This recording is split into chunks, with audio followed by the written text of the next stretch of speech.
बांधवांनो आणि मित्रांनो, पहिल्यांदा तुमचं सगळ्यांचं मनापासून अभिनंदन करतो, आपल्याला धन्यवाद देतो की आपण या पाचोरा आणि भडगाव मतदारसंघामध्ये एक इतिहास रचला आणि दुसऱ्यांदा मला विजयी केला. त्याबद्दल तुमचे सगळ्यांचे मनापासून आभार मानतो, आपल्याला धन्यवाद देतो. आपण गेल्या 2 महिन्यापासून प्रचंड मेहनत घेत होतात. त्या मेहनतीचं फळ आज आपल्याला हॅट्रिकच्या रूपाने पाहायला मिळालं. आपण सगळ्यांना मी आव्हान करतो, विनंती करतो की आपण सगळ्यांनी पोलिसांना सहकार्य करायचं. आजपर्यंत कुठेही गालबोट या 2 महिन्याच्या काळामध्ये आपण लागू दिलं नाही.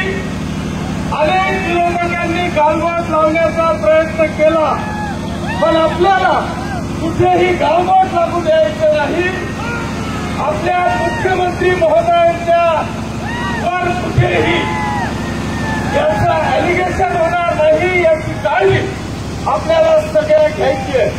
आणि म्हणून मी तुमचं सगळ्यांचं अभिनंदन करत असताना आता सगळ्यांना हात जोडून विनंती करतो की आपली ही मिरवणूक ही इथेच विसर्जन होते.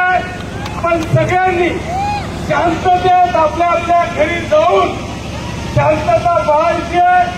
मी मुंबईहून आल्याच्या नंतर मी प्रत्येक गावामध्ये प्रत्येक एरियामध्ये तुमच्या दर्शनाला सर्व माता भगिनींच्या सर्व मतदार बांधवांच्या दर्शनाला येणार आहे.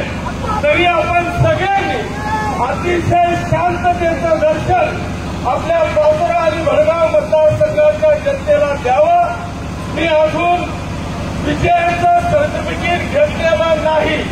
मी आता तिथे जातोय विजयाचं सर्टिफिकेट घेऊन. मला लगेच आता जळगावहून माननीय मुख्यमंत्री महोदयांनी आपल्या जळगावच्या 11 आमदारांना घ्यायला विमान पाठवलेलं आहे.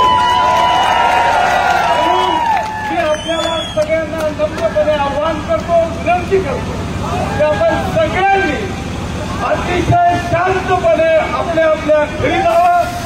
विरोधकांनी कितीही प्रयत्न केला तरी आपल्याला कुठेही गालबोट लागणार नाही याची काळजी घ्यावं.